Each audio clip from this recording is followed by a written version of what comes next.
Era uma noite tempestuosa e a chuva batia no meu para-brisa com uma fúria que tornava quase impossível ver a estrada à minha frente. Eu estava dirigindo por horas e meus olhos estavam cansados de tentar enxergar através da forte chuva. O relógio no painel brilhava com um sinistro 2h13 da manhã e eu ainda tinha quilômetros a percorrer antes de chegar ao meu destino. A estrada escura e sinuosa pelo campo oferecia pouca segurança ou garantia de conforto. De vez em quando, um raio iluminava momentaneamente a paisagem, lançando sombras assustadoras que dançavam em minha visão periférica.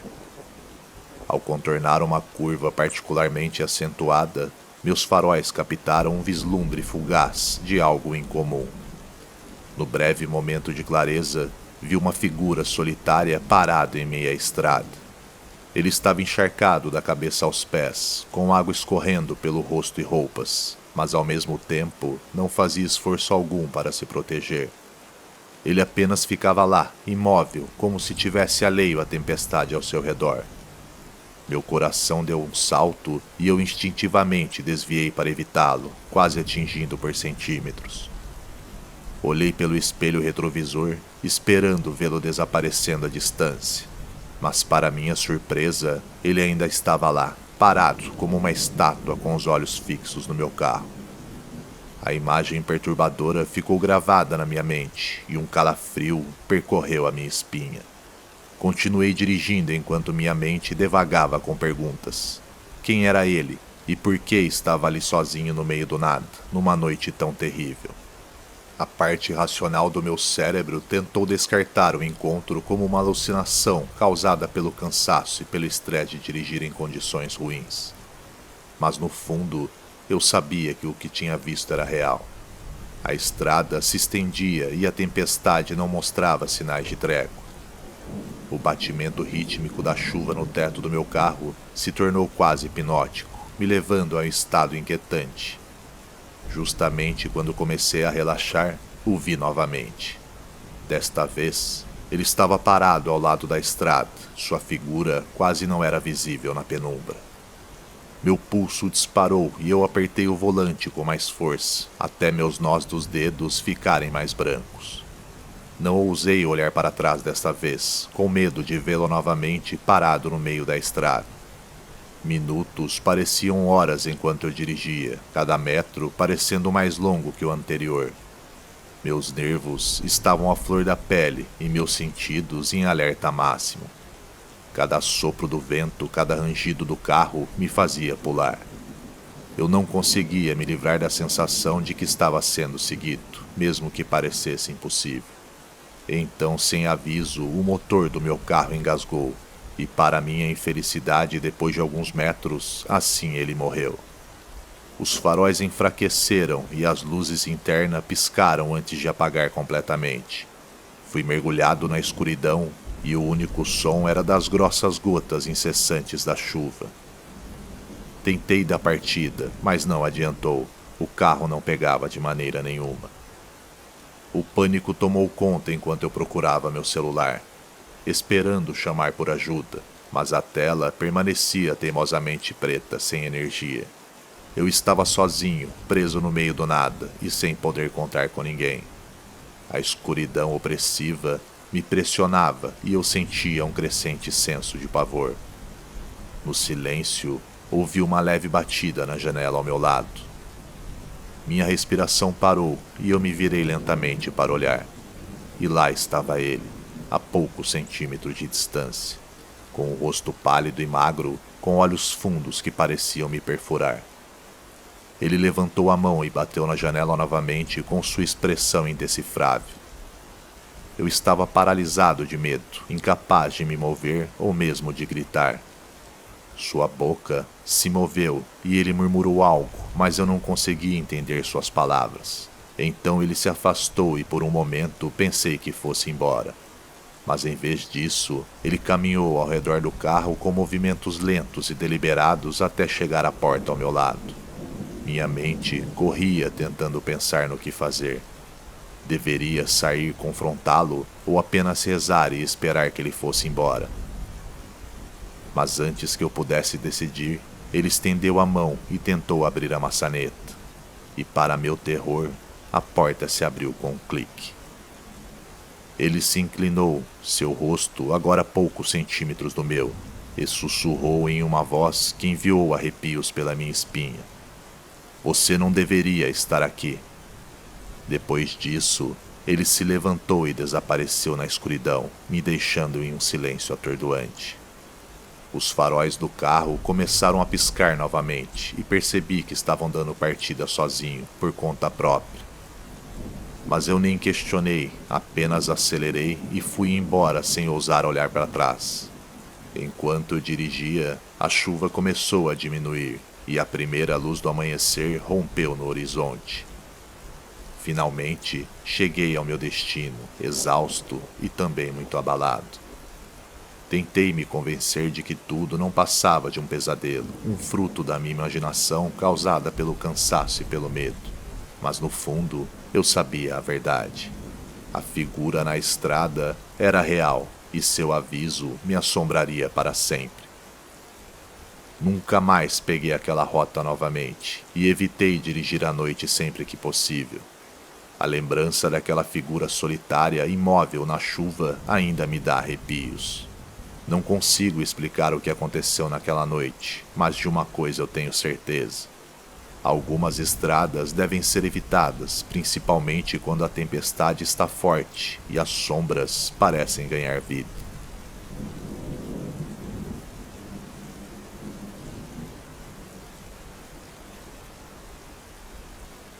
Eu cresci mudando de casa em pequenas vilas da aeronáutica. Meu pai era um oficial e vira e mexe estávamos em um estado diferente. Tem uma série de eventos que vão de levemente estranhos a completamente assustadores que aconteceram em uma dessas casas ao longo dos anos. Por volta de 2001, 2002, eu sempre voltava sozinho para casa depois da escola. Meu pai, como pode imaginar, estava sempre de serviço. Minha irmã mais nova trabalhava praticamente o dia todo, e quando não estava no trabalho, estava estudando. Já minha irmã mais velha saiu de casa na primeira oportunidade, se casando com o primeiro homem que apareceu. Segundo ela, tudo era melhor que a vida disciplinada que tínhamos em casa. Minha mãe era totalmente independente, o que irritava bastante o meu pai, mas isso nunca conseguiu impedi-la de fazer algo. Ela trabalhava praticamente o dia todo nessa época, em uma cidade vizinha que estávamos. Enfim, na maioria das vezes, eu só podia contar comigo mesmo. Toda vez que eu chegava da escola, imediatamente ao entrar em casa era tomado por uma sensação de desconforto, como se alguém estivesse infeliz com a minha presença. Na maioria das vezes, eu preferia sair de casa e ir me encontrar com meus amigos, seja na casa deles ou para brincar fora ou algo assim. Mas quando isso não era uma opção, eu ia direto para o meu quarto tentando ignorar qualquer coisa que acontecesse. Tínhamos 4 cadeiras cinzas com rodinhas, e em mais de uma ocasião eu as ouvia se movendo sozinha na cozinha e às vezes na sala de jantar. Minha irmã também passou por maus bocados na casa, e também alguns primos que vinham nos visitar. Parece mesmo que todos, exceto meu pai, eram afetados pelos acontecimentos estranhos. Uma noite, enquanto tentava dormir, eu estava confortável na cama e senti aquela sensação de medo e desconforto. E quando abri os olhos, me deparei com minha irmã parada em frente à porta. Perguntei a ela o que estava fazendo, mas nenhuma resposta. Então gritei, "O que você quer?" E nada. Só quando finalmente disse vá embora, volte para sua cama, é que ela se virou e voltou para o seu quarto. No dia seguinte, ela não se lembrava de nada do ocorrido. Em uma certa manhã antes de ir para o trabalho, minha mãe se sentou brevemente com a gente na mesa. Só estávamos eu, minha irmã e ela em casa. Enquanto conversávamos, a televisão do seu quarto ligou sem qualquer motivo aparente. Claro que nos olhamos surpresos, mas minha mãe, tentando abafar o que presenciou e não querendo nos assustar, disse que deve ter sido um mau contato ou algo assim. E apenas a desligou, se despediu e saiu para seu trabalho. A paz durou apenas o tempo suficiente dela entrar no carro e bater a porta. E em seguida, eu e minha irmã novamente fomos surpreendidos pela televisão ligando.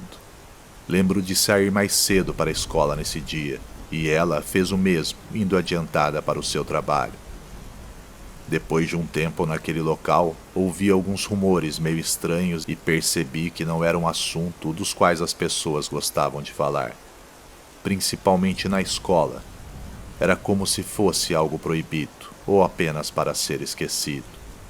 Mas boatos dizem que todo esse terreno há muitos anos atrás já foram terras indígenas, e que essa vila onde morávamos nessa época estaria bem em cima do antigo cemitério deles. Se isso é verdade ou não, eu nunca saberei dizer. Mas realmente explicaria muita coisa dos anos em que vivemos por ali.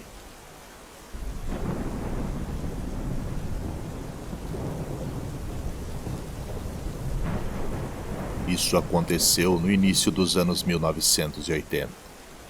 Eu tive que ir para o hospital algumas vezes quando eu era muito jovem. Me lembro que a segunda vez foi para uma amigdalectomia, quando eu tinha cerca de 9 a 10 anos. Embora a parte principal do nosso hospital local fosse de arquitetura vitoriana antiga, a ala infantil era de um design moderno recém-construído, nos anos 70 a 80, nos fundos do terreno. Como tal, havia quartos de 2 camas em vez das antigas enfermarias de várias camas em que eu havia estado anteriormente. A parede externa de cada quarto era praticamente uma grande janela, do chão ao teto e de lado a lado, coberta por persianas verticais que ficavam abertas a maior parte do tempo. Isso proporcionava uma vista adorável durante o dia, dos gramados e árvores dos terrenos do hospital com alguns outros prédios ao longe. Hoje em dia, uma operação simples como a minha é um trabalho de um dia só, mas naquela época exigia que eu ficasse pelo menos 3 dias, exceto em caso de complicações. Então eu fui internado em uma tarde, com a cirurgia marcada para o dia seguinte. Fiquei em uma cama perto da janela e outro menino já ocupava a cama ao lado. Meus pais ficaram para me acomodar o máximo que puderam, mas eventualmente foram expulsos pela enfermeira-chefe e eu fiquei sozinho. Não vou dizer que eu fui um pequeno soldado valente, porque na verdade eu estava morrendo de medo da cirurgia.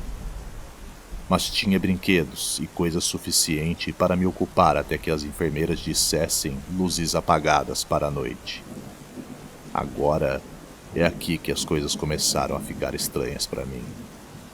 Em algum momento durante a noite eu acordei e percebi que a enfermeira tinha deixado nossas persianas completamente abertas. Os terrenos lá fora estavam completamente escuros, um contraste gritante com a vista diurna. Mas isso não era o que estava me assustando.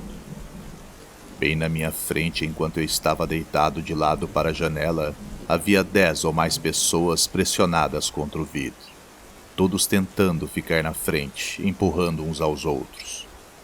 E alguns sendo esmagados contra o vidro pelos de trás, em um esforço para serem notados.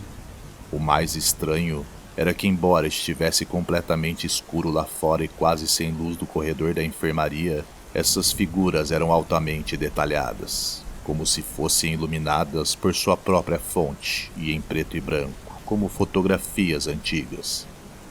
Pareciam pessoas comuns, de idades variadas, tanto homens quanto mulheres.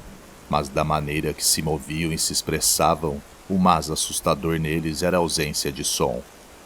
Não ouvia vozes nem grunhidos, e nem suas batidas nos vidros, apenas os sons normais da rotina noturna de dentro do prédio. Nem preciso dizer que rapidamente me virei e tremi escondido sob os cobertores por um bom tempo, sem ousar olhar para a janela novamente. Na manhã seguinte, a agitação do hospital continuou como de costume, e eu fui eventualmente preparado e levado para a cirurgia. Acordei da anestesia somente à tarde, com o desconforto das amígdalas removidas, e esperei meus pais na hora da visita. Nunca contei a eles sobre as pessoas na janela, pois temia por suas risadas. As enfermeiras disseram a eles que eu estava me recuperando bem e que poderia ser liberado para ir para casa no dia seguinte. Quando a hora da visita acabou, tentei convencer os meus pais a me levarem embora com eles, da maneira típica infantil chorosa, mas foi sem sucesso. Estava condenado a mais uma noite naquele lugar. Certamente as enfermeiras haviam deixado as persianas abertas novamente. Verifiquei antes se havia algum modo de fechá-las, mas não parecia haver para o menino de 10 anos. De qualquer forma, nenhum mecanismo era aparente. A noite logo chegou, mas a dor de garganta me manteve revirando e me virando em vez de dormir profundamente como de costume. No sono agitado das primeiras horas da manhã, me virei e, novamente, me deparei com aquelas pessoas assustadoras em frente à janela. Pareciam quase implorar para vê-las, ao invés de ameaçadoras ou tentando ser assustadoras. Mas para mim, eram muito assustadoras pela mera presença delas ali. Então, em uma repetição da noite anterior, me virei para me encolher sob os lençóis, eventualmente cedendo ao sono novamente. Não pude sair dali rápido o suficiente quando meus pais chegaram para me levar para casa no dia seguinte. Mas chegada a hora, saí de lá sem nem sequer olhar para trás. O tempo ajudou a remover a experiência da minha jovem mente, mas não para ser esquecida totalmente. Quando adulto, eu já refleti sobre isso muitas vezes, e só posso supor que os atraí por algum motivo, e que eram espíritos de recém-falecidos de outras partes do hospital, confusos sobre seu estado e procurando alguma orientação. Porque eles foram detidos pelo vidro da janela, nunca saberei. Seria de se esperar que passassem direto, como se não fosse nada. Talvez, recém-separados, suas essências ainda estivessem um pouco restritas pelas leis físicas e pela solidez dos objetos materiais. Mas espero que tenham conseguido seguir em frente logo e não tenham permanecido lá por muito tempo, tentando atrair a atenção de outra pessoa.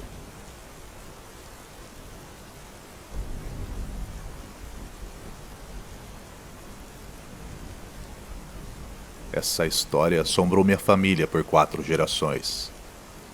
Eu visitava meus bisavós frequentemente quando era pequeno. Meu bisavô era um homem alto, com senso de humor de um adolescente. Nós realmente nos conectávamos, apesar de nossa óbvia diferença de idade. Um dia meus avós me deixaram com ele e o clima na casa estava diferente dos demais. Ele estava sombrio e parecia mais calado em sua cadeira de balanço. Eu era jovem, mas sabia que algo perturbava e eu precisava saber o que era. Então, sem pensar, perguntei de maneira um pouco abrupta: "O que está te deixando tão chateado, velho?" Eu geralmente o chamava de velho como uma brincadeira e uma parte de mim esperava que a provocação verbal aliviasse a tensão. Felizmente, isso pareceu tirá-lo do mar de pensamentos em que estava mergulhado. Ele sorriu para mim e respondeu com uma voz um tanto baixa: "Você acharia que eu sou louco se eu te contasse uma história de fantasma?" Isso era estranho e um pouco característico dele, então quase recuei. Uma parte de mim pensou que ele estava começando a perder a sanidade, embora ele nunca tivesse demonstrado outros sinais. "Não, eu não acharia que você é louco", eu disse. Na verdade, eu não tinha certeza se acreditava nisso, para ser honesto. Parte de mim estava com medo de que ele pudesse fazer algo fora do comum. Algo sobre pessoas idosas enlouquecendo me assustava um pouco quando eu era criança. E depois de uns 20 segundos em silêncio, ele sorriu para mim e contou isso. Cresci com um jovem chamado Jeremias. Ele era meu vizinho da casa ao lado quando eu era criança. Jogávamos juntos quando jovens e éramos os melhores amigos durante o ensino médio. E quando eu entrei para o exército, ele foi para a faculdade. No entanto, quando finalmente voltei para casa, depois de ser destacado no Japão por 6 anos, nos reencontramos. Decidimos ir caçar no final de semana para colocar a conversa em dia. Afinal, 6 anos tinham se passado e tínhamos muito para contar um ao outro. Na noite anterior, Arrumei minha mochila e tudo o que precisaria para levar para o final de semana. Mas quando chegou na manhã de nossa partida, algo no meu estômago estava estranho. Eu estava nervoso e não sabia bem o porquê. Durante toda a viagem, não conseguia acalmar os meus nervos e quase acabei desistindo de tudo, pensando que estava tendo algum tipo de colapso ou algo assim. No entanto, consegui superar e, mesmo um pouco contrariado, consegui chegar ao nosso destino. Estacionei minha caminhonete e Jeremy estacionou ao meu lado. Ele mencionou que estava sentindo um tipo de enjoo durante o caminho e eu falei que tinha sentido mesmo. Mas deixamos para lá, pensando que talvez fosse a estrada e nada mais. Caminhando para dentro da floresta, encontrei uma clareira da qual não me lembrava inicialmente das outras vezes em que estivemos ali. O ar parecia leve, mas cada instinto meu me dizia para dar meia volta e ir para casa. Tentando não ouvir os meus instintos, eu insisti, e no meio da clareira percebi que ouvia passos e respiração bem atrás de mim. O vento parecia girar em torno da clareira, e meus nervos finalmente se romperam, e eu queria ir embora. Disse a Jeremia para recuar um pouco, mas quando olhei para trás, ele não estava lá.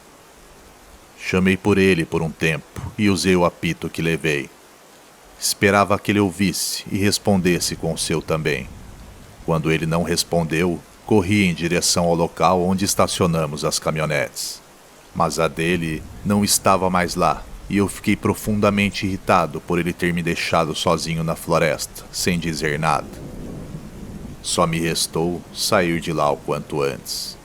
Voltei dirigindo furioso e segui em direção à sua casa para entender o que estava acontecendo.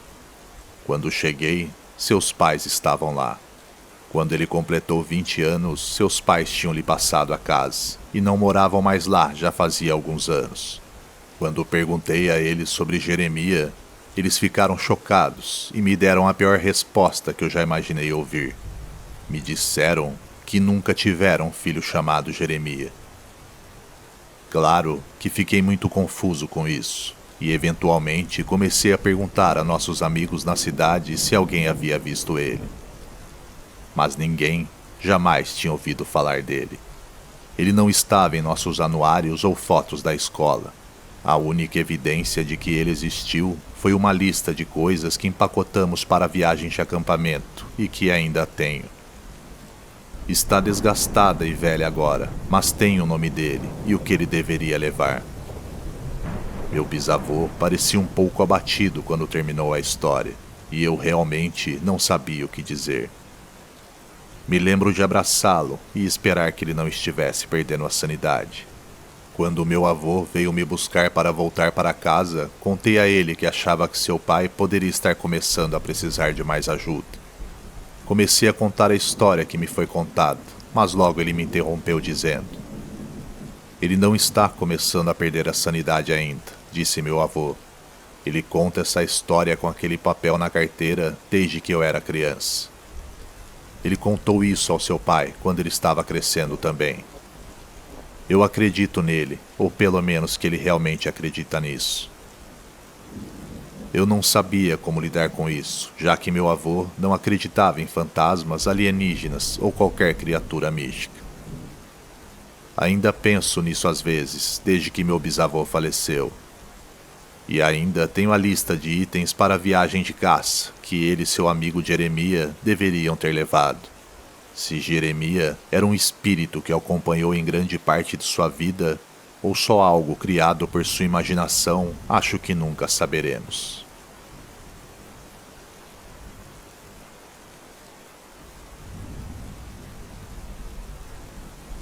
Na pitoresca cidade de Pine Hollow, aninhada entre colinas ondulantes e densas florestas, Ethan e sua esposa Sarah decidiram passar um final de semana acampando. Eles eram ambos entusiastas fervorosos ao ar livre e adoravam explorar novos lugares. Neste final de semana, eles planejaram aventurar-se profundamente na floresta ao redor de Pine Hollow, esperando encontrar um local isolado onde pudessem desfrutar da tranquilidade da natureza. Numa fresca tarde de outono, eles arrumaram seus equipamentos e partiram em uma trilha que levava profundamente para dentro da floresta. As altas árvores de pinheiro criavam uma copa que bloqueava grande parte do sol da tarde, lançando longas sombras sinistras no chão da floresta.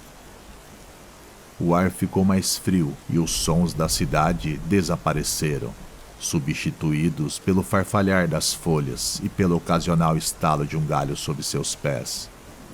Após algumas horas de caminhada, eles encontraram uma trilha estreita e que parecia levar mais fundo para o coração da floresta. Intrigados, eles a seguiram empurrando através de uma vegetação densa e galhos baixos. Quanto mais adentravam, mais silencioso ficava. Os sons habituais da floresta foram substituídos por um silêncio perturbador. Quando o crepúsculo se aproximava, eles tropeçaram em uma pequena clareira com uma árvore antiga e retorcida no centro.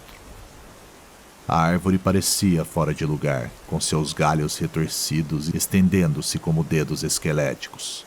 Na base da árvore havia uma antiga pedra desgastada, parcialmente coberta de musgo. Curioso, Ethan se aproximou e afastou o musgo para revelar estranhos símbolos esculpidos na pedra. Pareciam uma mistura de runas e escrita antiga desconhecida por ele. Olhe isso, Ethan chamou Sarah. Eu nunca vi nada assim. Sarah se juntou a ele e examinou os símbolos. É assustador, mas fascinante. Vamos tirar uma foto e ver se conseguimos descobrir mais sobre esses símbolos depois. De repente, o ar ficou mais frio e uma espessa névoa começou a envolver a clareira. A temperatura caiu rapidamente e eles podiam ver sua respiração formando-se no ar. Uma sensação de inquietação tomou conta deles, e eles sentiram como se estivessem sendo observados. Eles examinaram o perímetro da clareira, mas não viram nada. Decidindo que era melhor voltar antes do anoitecer, eles se viraram para sair, mas quando o fizeram, notaram outro marco de pedra a poucos metros de distância, parcialmente escondido pela vegetação rasteira. Ethan afastou a sujeira e o musgo da pedra e congelou. Escrito na pedra estava o seu nome. Sarah, olhe isso, disse ele com uma voz trêmula. Tem o meu nome aqui. O rosto de Sarah empalideceu quando ela olhou para a pedra. O que significa isso? Isso não pode ser uma coincidência. Sentindo um crescente senso de pavor, eles apressaram-se de volta para a trilha. Mas à medida que caminhavam, a névoa ficava mais espessa e o silêncio se tornava mais opressivo. Eles podiam ouvir passos suaves atrás deles, combinando com seu ritmo, mas sempre que se viravam, não havia nada lá. Quando se aproximaram da antiga trilha, encontraram mais uma pedra. Desta vez, foi Sarah que se ajoelhou para limpar o musgo. E seu coração deu um salto quando ela revelou seu próprio nome esculpido. Ethan, isso está ficando muito estranho, disse Sarah. Precisamos sair daqui agora, disse ela com a voz trêmula. Com o pânico instalado, eles aceleraram o passo, mas não importava o quão rápido andasse, os passos atrás deles ficavam mais altos e insistentes. A floresta parecia se fechar ao redor deles, e eles sentiram a presença de alguém ou algo se aproximando. De repente, a névoa se dissipou lentamente, revelando uma figura entre as árvores. Era alta e sombria, com traços indistintos parecendo se misturar com a névoa, e seus olhos brilhavam suavemente. O sangue de Ethan e Sarah gelou quando a figura começou a se mover lentamente em direção a eles. Os sussurros ficaram mais altos e eles puderam distinguir palavras entre toda aquela confusão. Palavras de aviso e de desespero. Eles se viraram e correram, com seus corações disparados e a respiração ofegante. Galhos arranhando seus rostos e se prendendo em suas roupas enquanto tropeçavam na vegetação rasteira. Os passos seguiam implacáveis e inabaláveis. Depois do que pareceu uma eternidade, eles irromperam da floresta para o campo aberto onde haviam estacionado o carro. Pularam para dentro, trancaram as portas e partiram rapidamente, sem ousar olhar para trás. Quando chegaram em casa, trancaram todas as portas e janelas, tentando se livrar da sensação de pavor que os envolvia. Na manhã seguinte, compartilharam sua experiência com um amigo, na esperança de obter alguma explicação lógica. Mas enquanto contavam, o rosto do amigo ficou pálido enquanto ouvia. Essas pedras que vocês encontraram, disse ele lentamente, dizem que marcam aqueles que foram escolhidos por algo na floresta. Pessoas que encontraram seus nomes nelas nunca mais foram as mesmas.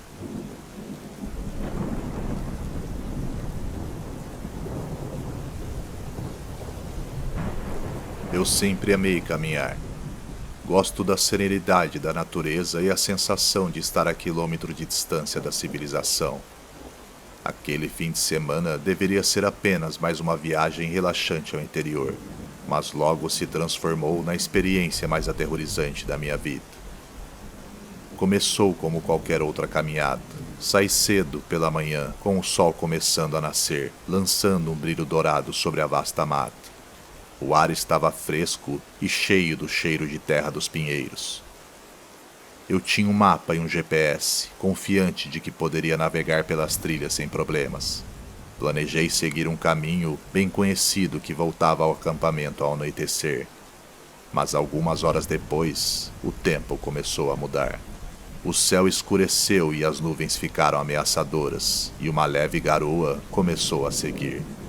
Inicialmente, não me preocupei, pensando que passaria rapidamente. Mas a garoa se transformou em um pé d'água e logo a chuva estava tão pesada que parecia estar debaixo de uma cachoeira. Meu mapa se tornou uma bagunça encharcada e a tinta se misturava em um borrão ilegível. O sinal do GPS falhava, inútil sob a copa espessa. Decidi continuar, esperando encontrar uma clareira ou algo do tipo. A floresta, geralmente tão convidativa, agora parecia opressiva e claustrofóbica. Cada passo era um esforço com a lama sugando minhas botas e a chuva ardendo em meu rosto. A visibilidade era quase zero e a água caindo criava uma cortina espessa que reduzia o mundo a poucos metros em qualquer direção. Enquanto avançava com dificuldade, ouvi algo. Choros fracos, quase indistintos ao som da chuva. Parei por um momento e me esforcei para ouvir. E os choros vieram novamente, um pouco mais altos desta vez. Pareciam ser humanos, mas com um certo grau de aflição. Então meu coração disparou. Alguém mais poderia estar perdido por aqui? Chamei, mas minha voz foi engolida pela chuva incessante. Seguindo os choros, me aventurei mais fundo na mata, me afastando de qualquer caminho conhecido. Nesse momento, os choros eram meu único guia, ficando mais altos e desesperados. Mas por mais que eu andasse, não conseguia me aproximar. Era como se a própria floresta estivesse brincando comigo, me levando em círculos. Eu estava exausto e encharcado até os ossos, tremendo incontrolavelmente. De repente, os choros pararam, substituídos por um silêncio avassalador. Minha lanterna, a única luz na escuridão crescente, piscou e morreu, e o pânico tomou conta de mim. Eu estava sozinho, perdido e completamente indefeso na vasta e interminável floresta. Depois de mais alguns passos, me deparei com uma pequena construção de madeira, algo que um dia parecia ter sido uma cabana. Aliviado, corri em direção a ela, esperando por algum abrigo da tempestade. A cabana era velha, com janelas quebradas e uma porta pendurada nas dobradiças. Lá dentro estava escuro e cheirava a madeira úmida em decomposição. Mas era um abrigo, e naquele momento era tudo que eu tinha. Mas enquanto me aquecia, ouvi os choros novamente, e desta vez meu sangue gelou. Eles pareciam mais altos, mais urgentes e distintamente humanos. Eu não podia simplesmente ignorá-los. Reuni coragem e saí na chuva me encharcando novamente. Os lamentos pareciam vir das árvores ao redor da cabana. Chamei perguntando se alguém precisava de ajuda, mas não houve resposta. E eles continuavam sempre fora do alcance. Depois de minutos de angústia, o desespero me dominou, pois da mesma maneira que começou, mais uma vez cessaram. O silêncio me envolveu, quebrado apenas pela maldita chuva. Então, por trás de mim, ouvi um sussurro suave e sinistro. Ajude-me, disse. Virei com tudo, mas não havia ninguém lá. Meu coração batia forte no peito e minha respiração saindo em suspiros irregulares. Eu estava perdendo a cabeça. Senti que a floresta estava brincando comigo, distorcendo todos os meus sentidos. Recuei de volta à cabana, fechando o que parecia ser uma porta atrás de mim. Os sussurros continuaram, agora vindo de dentro de onde eu estava. Eles ecoavam pelos cantos, ficando mais altos e insistentes. Ajude-me, ajude-me. E esse som se repetia incansavelmente. Cobri meus olhos tentando bloquear o som, mas nada adiantava. Os sussurros pareciam se infiltrar na minha mente, um assalto implacável à minha sanidade. Não tenho ideia de quanto tempo fiquei naquela cabana encolhido, ouvindo aqueles sussurros. O tempo perdeu todo o significado naquele instante. Mas em algum momento, o cansaço me venceu, e eu caí em um sono agitado, assombrado por pesadelos de figuras sombrias e gritos ecoantes intermináveis. Quando acordei, a tempestade havia passado. Uma fraca luz do sol se infiltrava pelas janelas quebradas, lançando um brilho assustador no interior da cabana. Os sussurros se foram, deixando apenas um silêncio pesado e opressor. Recolhi meus pertences e saí determinado a encontrar o caminho de volta para a civilização. A floresta, agora banhada pela luz da manhã, parecia quase acolhedora, mas eu sabia que não. Ela me mostrara seu lado mais sombrio e eu nunca esqueceria. Eventualmente, tropecei em uma estação de guardas florestais e fui resgatado, mas a experiência me deixou muito abalado. Mesmo agora, ainda consigo ouvir os gritos fracos na minha mente e me pergunto se alguém ou algo está lá fora, perdido chamando por ajuda. Desde então, não fui mais caminhar.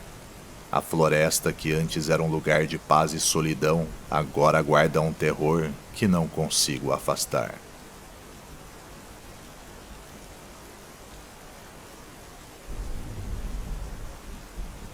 Nunca na minha vida havia passado a noite em um hospital. Até uma dor insuportável ter me acordado no meio da madrugada. Fui operada de emergência por uma peritonite aguda. Naquela época, eu não tinha namorado e morava em uma cidade sozinha bem distante dos meus pais. Sendo assim, não havia uma única alma que me acompanhasse durante aquelas primeiras horas, exceto a equipe de plantão. A dor pós-operatória foi um alívio se comparada ao que me levou lá em primeiro lugar. E exausta com toda a situação, adormeci profundamente. Acordava de vez em quando devido às rondas das enfermeiras. Com dificuldade, abri os olhos e em seguida os fechava novamente, as deixando fazer o trabalho delas. Elas eram muito eficientes, faziam tudo rapidamente e sem barulho algum, quase sem me mover, e logo saíam. Mas em uma dessas rondas rápidas, uma dor aguda no meu braço esquerdo me fez dar um salto, e o movimento acabou machucando minha ferida. Abri os olhos e já era tarde da noite, e o quarto estava escuro. No entanto, pude ver um homem em pé ao meu lado, levando o que parecia ser uma seringa com medicamentos. A essa altura, eu fiquei totalmente desperto. A dor no meu lado e no braço não me deixaria acreditar que eu estivesse dormindo. Meus olhos se acostumaram à escuridão e, atônita, olhei novamente. Não era uma seringa que ele segurava. Ele estava simplesmente me beliscando, cravando as unhas dele em mim. E nas sombras do canto do quarto havia uma escuridão que não permitia ver a parede. Ele entrou lá como se fosse uma caverna, desaparecendo da minha vista. Logo uma enfermeira veio com o grito que eu dei. Ela entrou e acendeu a luz. E não havia ninguém naquele canto. Histérica, Contei a ela que um homem havia entrado no quarto e o que ele tinha feito comigo. Ela olhou ao redor, procurou no banheiro, mas fez isso de uma forma mecânica, como por obrigação, como se soubesse que não encontraria nada. E de fato, não havia ninguém além de nós duas. Ela tentou me acalmar, embora em nenhum momento tenha tentado me fazer acreditar que fosse um sonho ou alucinações. Na verdade, ela propôs deixar a luz acesa e a porta do quarto aberta. Disse que tentaria passar por ali algumas vezes durante o seu turno. Supliquei que ficasse mais um pouco, pois havia alguém escondido naquele quarto comigo. Ela apenas balançou a cabeça e disse: "Fique tranquila, se há luz, acho que ele não vai voltar." E sem mais, ela se retirou. E isso me deixou petrificado. A enfermeira cumpriu sua promessa e passou várias vezes para me ver, olhando para o canto vazio e iluminado, acenando com a cabeça como se dissesse que tudo estava bem. Ao invés de ficar pensando que aquilo foi real, tentei me convencer de que tudo era uma alucinação, produto da anestesia e dos medicamentos, além da dor que eu sentia. Mas assim que acordei, com os primeiros raios de sol que passavam através das cortinas, senti uma leve queimação em meu braço. E para minha infeliz surpresa, vi pequenos hematomas como marcas de meia-luas avermelhadas no meu braço esquerdo. Ali, eu tive certeza de que não estava alucinando na noite passada.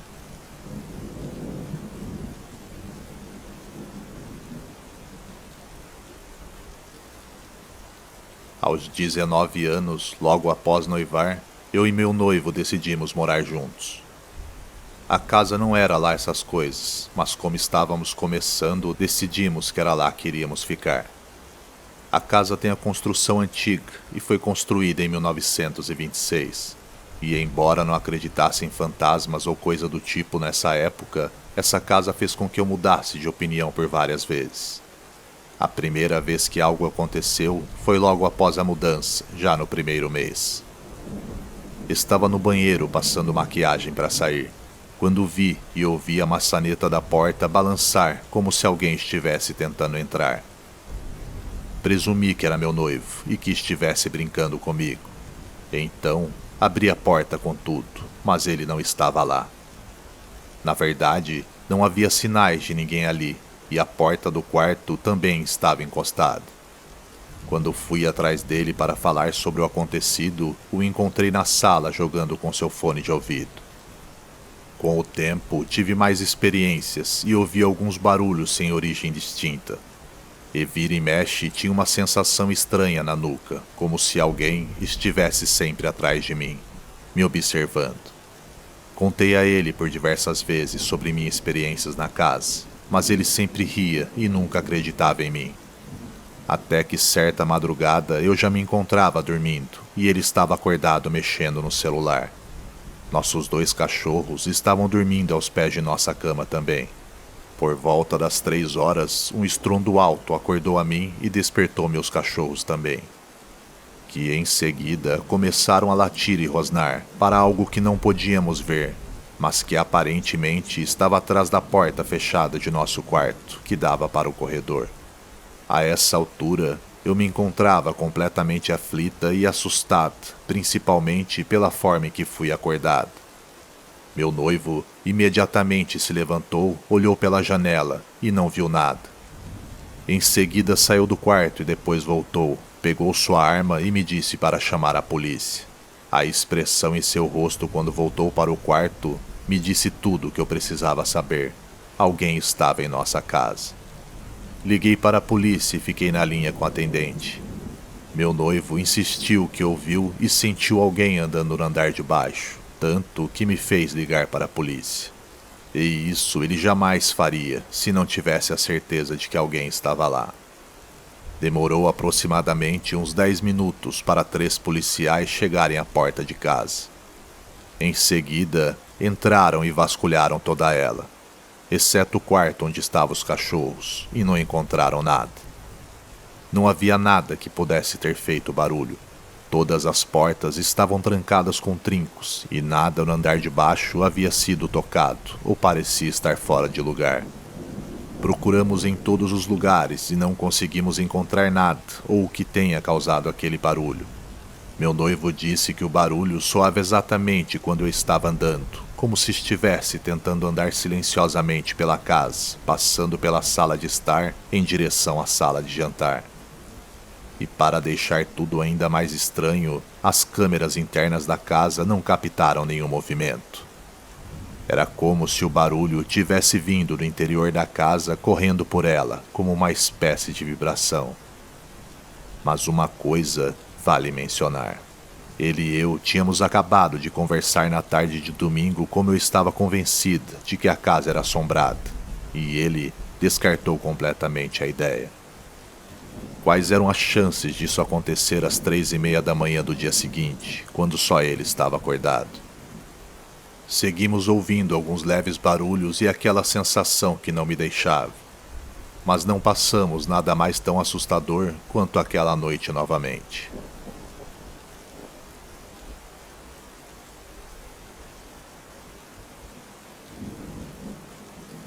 Quando era criança, tinha uma imaginação insana. Me lembro de muitos sonhos entre os 9 e 11 anos de idade. Naquela época, tinha um sonho recorrente quando morava na casa da minha avó.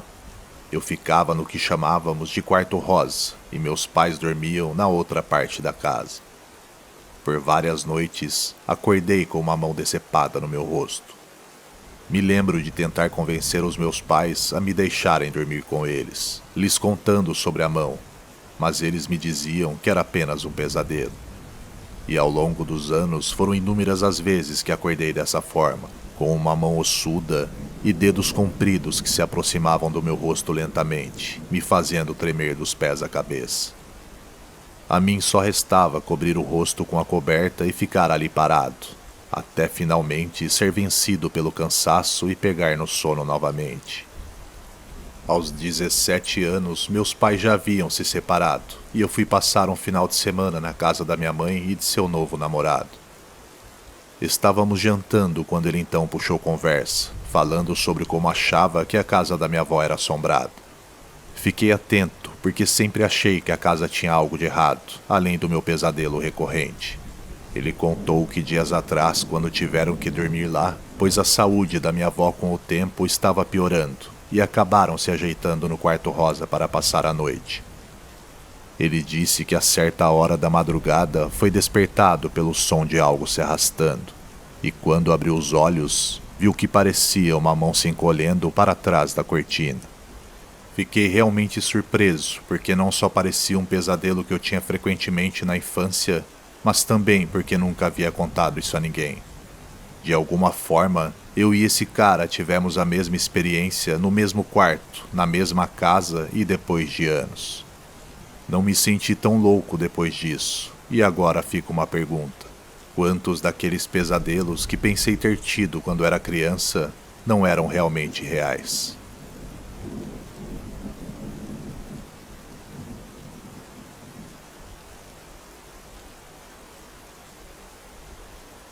Tenho uma história que sempre guardo comigo e ainda me arrepia até os dias de hoje.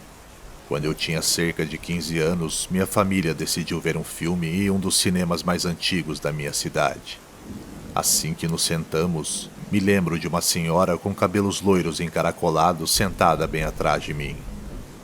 Eu estava sentada diretamente na frente dela. Enquanto o filme estava passando, eu lembro de sentir pequenos chutes na poltrona e o que parecia alguém tocando em meus cabelos. Como eu era jovem e um pouco tímida, não disse nada e apenas fiquei sentada em silêncio assistindo ao filme. Quando ele enfim terminou, eu só queria olhar para trás, porém, a mulher havia desaparecido. Nunca disse nada aos meus pais sobre isso, mas tive uma péssima sensação naquele dia. Porém, não pensei muito mais sobre o ocorrido.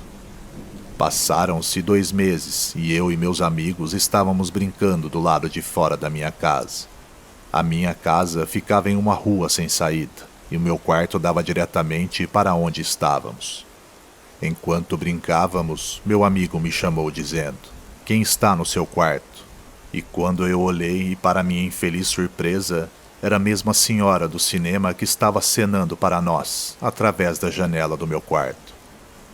Senti meu coração acelerar naquele momento. Ninguém estava em casa, pois meus pais e meu irmão estavam fazendo compras. E ela ficou ali, acenando para nós por alguns segundos, antes de sumir de nossa vista. Meu amigo viu tudo claramente quanto eu. Moramos naquela casa por mais 3 anos antes de nos mudarmos. Coisas semelhantes como sentir que estava sendo chutada ou mesmo meu cabelo sendo mexido enquanto dormia aconteceram algumas noites. É uma história estranha e não tenho explicação nenhuma para isso. Mas aquele dia na janela foi a última vez que vi de fato aquela senhora.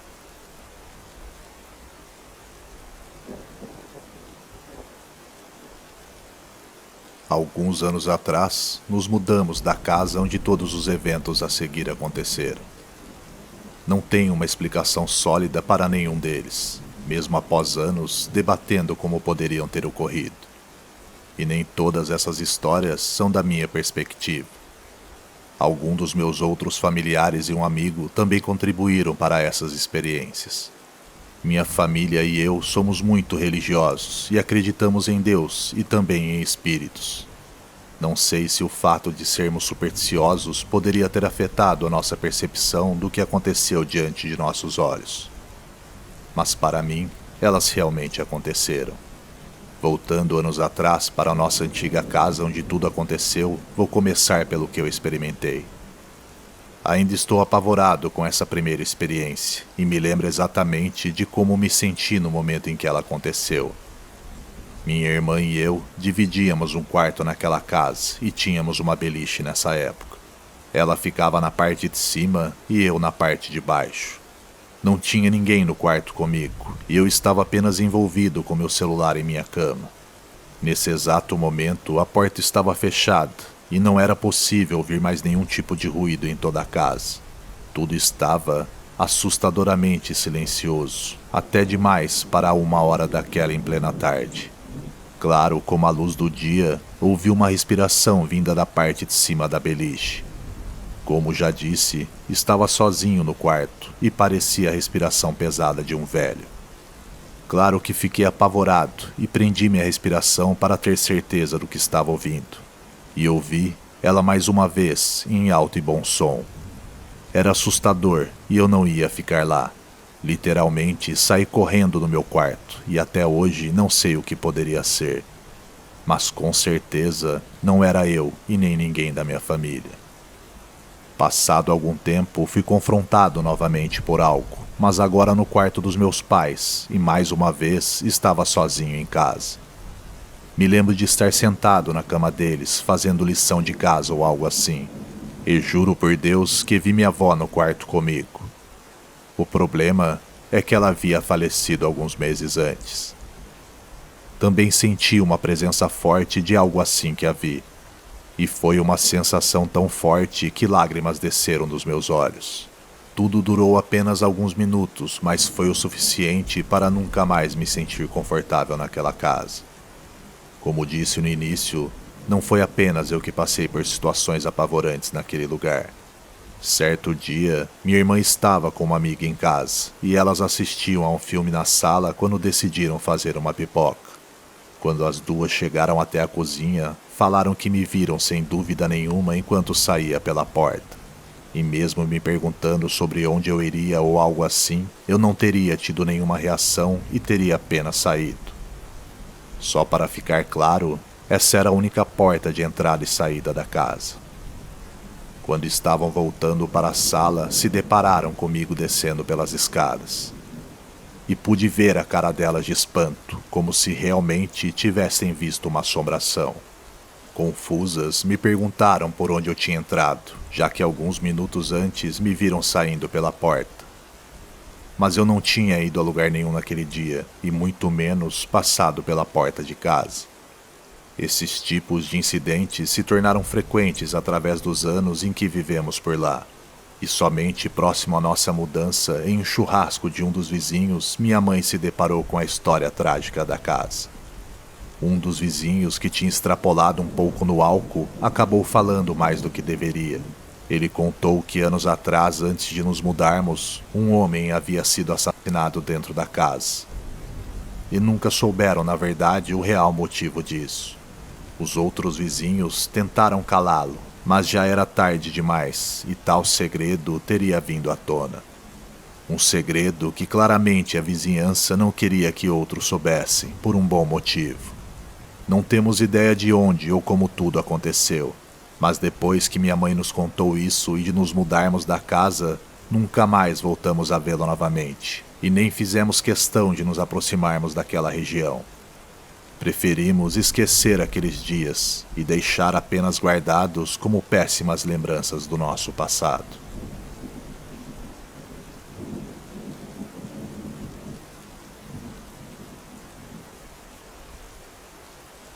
Em 2005, um jovem chamado Matias frequentava sua faculdade no Texas. Ele estava no último ano, profundamente dedicado aos seus estudos. Matias tinha um grande interesse por uma garota chamada Emily, que também estava no último ano de sua turma. Ele estava cativado pela jovem e, após várias tentativas, ela finalmente concordou em sair com ele. A conexão entre eles foi imediata. E após a formatura em 2007, Matias e Emily se casaram e compraram uma casa encantadora em um ótimo bairro sereno em Austin, Texas. As carreiras de ambos estavam em ascensão e nos raros momentos de folga dedicavam tempo um ao outro. E logo deram as boas-vindas ao primeiro filho, uma menina, em 2009. 2 anos depois, nasceu outra filha, completando sua família perfeita. Todas as manhãs, Matias tinha um ritual de preparar o café para as crianças. E elas adoravam suas noites de jogos em famílias nos finais de semana. O casal sempre encontrava maneiras de manter o romance vivo, como o verdadeiro sonho americano. Mas logo as coisas tomariam um rumo bem diferente da paz que tomava conta de sua família. Em 2013, enquanto trabalhava de casa em uma tarde de sábado, Matias notou algo incomum no canto da sala de estar. Uma porta que levava a um pequeno depósito parecia estar entreaberta. Era estranho, porque tinha certeza de que eles sempre a mantinham fechada. Mas ele apenas descartou, pensando que uma das crianças devia ter aberto e esquecido de fechar. Mas a curiosidade falou mais alto e ele caminhou até a porta. Ao empurrá-la, sentiu um calafrio inexplicável percorrer a sua espinha. O pequeno quarto, que geralmente armazenava brinquedos antigos e decoração de Natal, parecia diferente. O ar estava mais denso e havia um leve cheiro de mofo que não estava lá antes. E podia ouvir o som distinto do que não conseguia identificar. Tentando afastar o desconforto, ele entrou para investigar. O som tornou-se mais alto, ressoando como um ritmo quase hipnótico. Parecia que as paredes pulsavam em sincronia com o som. Matias sentiu uma onda súbita de tontura, mas ignorou, atribuindo ao estresse e à falta de sono. Ele rapidamente deixou o quarto e fechou a porta firmemente atrás de si. Naquela noite, ele não conseguia parar de pensar na estranha ocorrência. Tentou falar com Emily, mas as palavras não saíam. Então decidiu ignorar, se convencendo de que não era nada sério. No dia seguinte, ele se viu atraído de volta para o depósito. A porta, novamente, estava entreaberta. Desta vez, a pulsação era mais pronunciada, quase como se o próprio quarto estivesse vivo. Ao entrar, a tontura o atingiu mais forte e o som rítmico parecia reverberar por todo o seu corpo. Ele ficou lá, hipnotizado pelas paredes pulsantes, até sentir uma necessidade avassaladora de sair. Emily e as crianças notaram o comportamento estranho de Matias. Ele começou a ficar mais distante, passando horas olhando para a porta do depósito. Uma noite, já cansada, Emily o confrontou, mas ele não conseguia explicar o que estava acontecendo. Apenas sentia uma compulsão inexplicável de voltar àquele quarto. Uma compulsão que não podia resistir. Naquela noite, depois que todos foram para a cama, Matias se encontrou novamente em frente à porta. Ele a abriu e o som rítmico o envolveu. As paredes pareciam se fechar e o ritmo pulsante do quarto se sincronizou com seus batimentos cardíacos. Ele sentiu uma dor intensa na cabeça, seguida por um silêncio ensurdecedor. Quando abriu os olhos, ele se viu deitado no chão, cercado por uma multidão de pessoas. Desorientado, percebeu que estava no meio de um acidente de carro, com várias pessoas com semblantes de preocupação. Um policial atravessou a multidão e o ajudou a se levantar, e rapidamente o acompanhou até a ambulância. Confuso, perguntou sobre Emily e suas filhas, mas o policial permaneceu em silêncio, focado em levá-lo ao hospital. No hospital, os médicos o trataram de uma lesão traumática severa. Ele foi informado de que tinha estado em um acidente de carro e perdido a consciência por algumas horas. Nesses momentos fugazes, sua mente construiu uma vida inteira, uma esposa, filhas e uma bela casa que nunca existiram. Enquanto Matias processava essa informação, ficou devastado. As memórias vívidas de sua família, o amor e a vida que compartilharam não passaram de um produto de sua imaginação.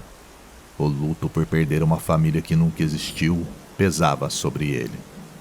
Até hoje, ele sonha com suas filhas para sempre congeladas no tempo, lembrando do depósito esquecido que um dia parecia tão real.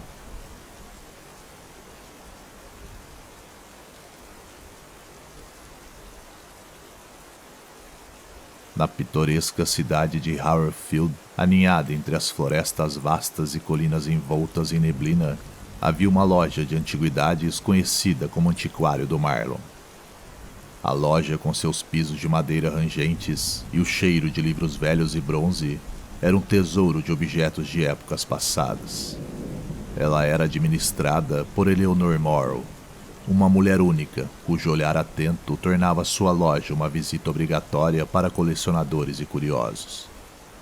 Entre a variedade de itens em sua loja, uma peça se destacava: um espelho ornamentado com uma moldura elegantemente esculpida em madeira escura e designs intricados que sussurravam sobre um tempo longínquo. O vidro em si era imaculado, tocado pela passagem dos anos, mas possuía uma característica peculiar. Nunca mostrava um reflexo, a menos que parecesse desejar algo do observador. Eleanor havia adquirido o espelho de um leilão de uma antiga mansão nos arredores da cidade. O proprietário anterior, um velho recluso chamado Sr. Windsor, era um colecionador de tudo que fosse místico e arcano. Após seu falecimento, seus pertences foram leiloados. Eleanor, sempre atraída pelo incomum, sentiu uma atração inexplicável pelo espelho. O espelho foi colocado em destaque na loja, atraindo a atenção de todos que passavam pela porta. No entanto, apesar de sua beleza, ele permanecia intocável. Os clientes frequentemente comentavam sobre sua elegância, mas sempre que olhavam para ele, viam apenas a parede atrás de si refletida, nunca sua própria imagem. Ele se tornou uma espécie de lenda local, o espelho assombrado do Antiquário do Marlon. Em uma tarde chuvosa, uma jovem chamada Clara entrou na loja. Clara, uma estudante universitária do folclore e mitologia, tinha ouvido histórias sobre o espelho de seu professor e, movida pela curiosidade, decidiu vê-lo por conta própria. Ao se colocar diante do espelho, ela ficou surpresa ao ver seu reflexo olhando de volta para ela. Sua imagem no vidro era clara, mas mantinha uma expressão sombria, diferente de seu real semblante, curiosa e um tanto divertida. Assustada, Clara deu um passo para frente, e ao fazer isso, o ar ao seu redor ficou frio. Seu reflexo começou a mudar, com os olhos suplicantes e um sussurro suave quase imperceptível, encheu o ar, vindo da direção do espelho. Ajude-me, ele disse. Eleanor, notando o intenso foco de Clara no espelho, se aproximou dela. Parece que o espelho gostou de você, disse ela. Ele não se mostra para qualquer um. Clara, intrigada e inquieta, compartilhou o que havia visto e ouvido com Eleanor. A senhora ouviu atentamente, seus olhos refletindo uma mistura de medo e fascinação. Ela confidenciou a Clara que o espelho era dito ser assombrado pelo espírito de uma jovem do século XIX, Isabelle Simes, a sobrinha do último dono do espelho. A lenda dizia que Isabelle havia desaparecido sem deixar rastro uma noite, e seu tio acreditava que seu espírito estava preso dentro do objeto, amarrado por alguma magia desconhecida. Determinada a descobrir a verdade e talvez libertar o espírito de Isabelle, Clara começou a pesquisar a história da família Simes, mergulhando em jornais antigos, arquivos e quaisquer documentos que mencionassem seu nome. Cada visita à loja permitia que ela interagisse mais com o espelho, aprendendo um pouco mais a cada vez com os sussurros de Isabelle. Após semanas de investigação e comunicação, Clara descobriu que Isabelle estava apaixonada por um homem que seu tio desaprovava. Desesperados para ficarem juntos, planejaram fugir, mas na noite que iam partir, Isabelle desapareceu. Seu amante ficou desolado e passou anos tentando encontrá-la sem sucesso. Eleonor e Clara hipotetizaram que Sr. Simes, em sua dor e raiva, poderia ter usado um ritual oculto encontrado em um dos seus livros arcanos para prender o espírito dela no espelho, a impedindo de partir com seu amor. Armadas com esse conhecimento, Clara e Eleonor buscaram a ajuda de um especialista local em assuntos espirituais. Realizaram uma sessão espírita em frente ao espelho na esperança de contatar Isabelle e ajudá-la a seguir em frente. A sessão foi intensa, com luzes piscando e um vento gelado envolvendo a sala, apesar de todas as janelas estarem fechadas. O espírito de Isabelle então apareceu no espelho, com uma expressão triste, mas esperançosa. Por meio do ritual, eles convenceram Isabelle a perdoar o seu tio e garantiram que seu amante havia esperado por ela, a amando até o último dia de sua vida. Lhe disseram que era hora de seguir em frente e encontrar a paz. Com um último sorriso agradecido, a imagem de Isabelle desapareceu do espelho e o ar na sala se aqueceu. No dia seguinte, Clara voltou à loja e encontrou o espelho refletindo qualquer pessoa que estivesse diante dele, como um espelho comum. A assombração havia cessado. O espírito de Isabelle estava livre, e o espelho, embora não fosse mais um fenômeno espectral, permaneceu uma peça bela e estimada na coleção de Leonor. Clara continuou com seus estudos e suas visitas ao antiquário de Marlon, sempre lembrada dos extraordinários eventos que se desenrolaram em torno do agora famoso espelho assombrado.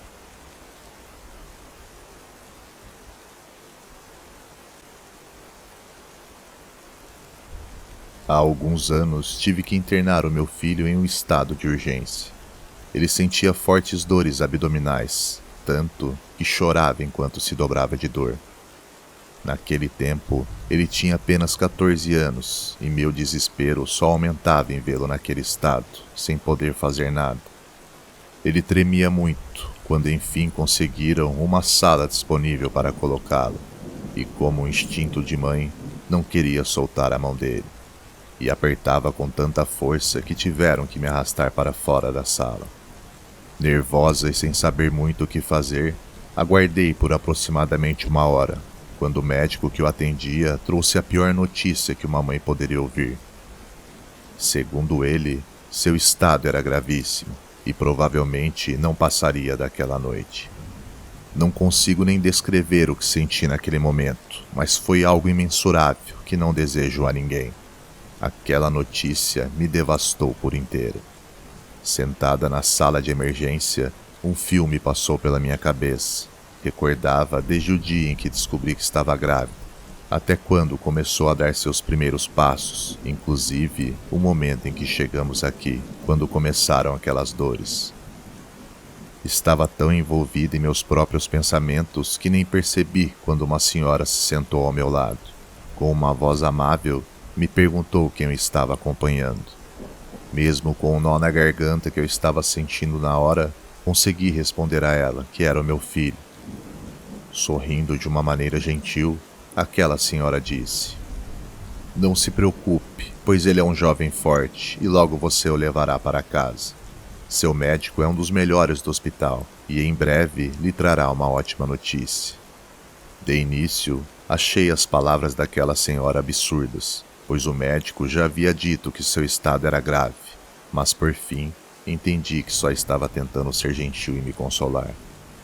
Mas de alguma forma, parecia que ela lia minha mente e disse exatamente as palavras que eu queria escutar.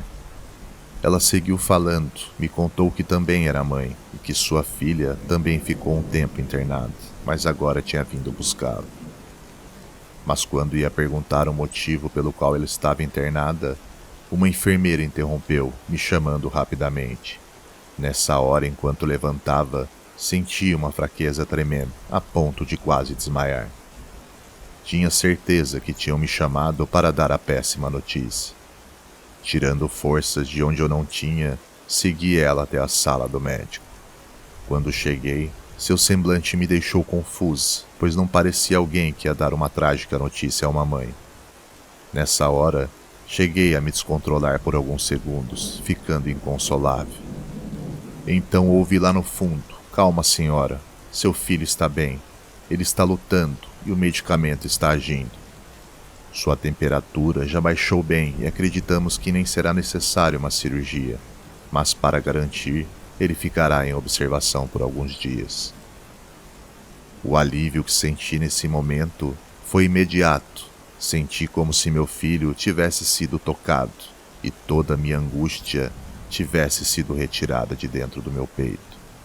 Agradeci a ambos, mas não lembro se os abracei, pois fiquei um pouco perdida enquanto chorava de felicidade. Ao retornar para a sala de espera, comecei a procurar pela senhora para agradecê-la e dizer que ela tinha razão e que realmente meu filho ficaria bem, mas não a encontrei. Somente depois de umas 2 horas, já por volta das 5 da manhã, foi que vi aquela senhora e sua filha, as duas saindo do quarto, entrando no corredor a alguns metros próximas a mim. Sorri para elas, e elas me olharam e sorriram também. Mas senti um arrepio percorrer todo o meu corpo, ao ver as duas andando de mãos dadas pelo corredor e começarem a desaparecer bem diante dos meus olhos incrédulos. Demorei vários minutos para reagir ao que estava acontecendo, e somente depois de um tempo entendi que aquela senhora era um espírito e que havia vindo buscar sua filha que faleceu naquela madrugada. Hoje é a primeira vez que falo sobre isso, sobre a senhora que, mesmo em meio a tudo que acabei de contar, ainda achou tempo de me consolar, e sou imensamente grata por todas suas palavras naquele dia que jamais irei me esquecer.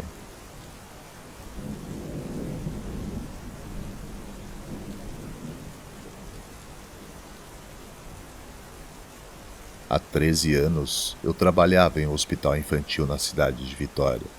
Era um local conhecido na região, especializado em cuidados pediátricos. Naquela noite, eu estava de plantão e meu turno começava às 7 da noite e se estendia até às 6 da manhã. Os corredores do hospital estavam silenciosos, apenas quebrados ocasionalmente pelo som distante de alguns monitores e pelas conversas em baixo tom da equipe de plantão. As enfermeiras usavam jalecos de cores diferentes, identificando as áreas específicas onde cada uma trabalhava. Certa hora da noite, eu estava em minha área fazendo algumas anotações em um prontuário médico. Da minha posição, podia ver algumas das incubadoras onde os bebês prematuros estavam sendo cuidados. Foi então que a vi pela primeira vez. Uma enfermeira de branco movendo silenciosamente alguns materiais nessa ala dos bebês. Havia algo sereno e quase etéreo em sua presença.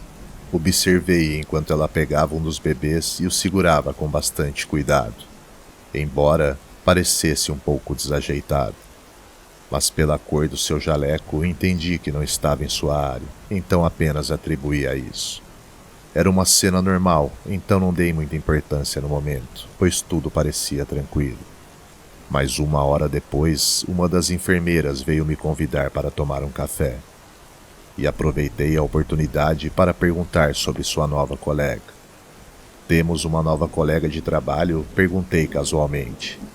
Ela me olhou com uma expressão de confusão.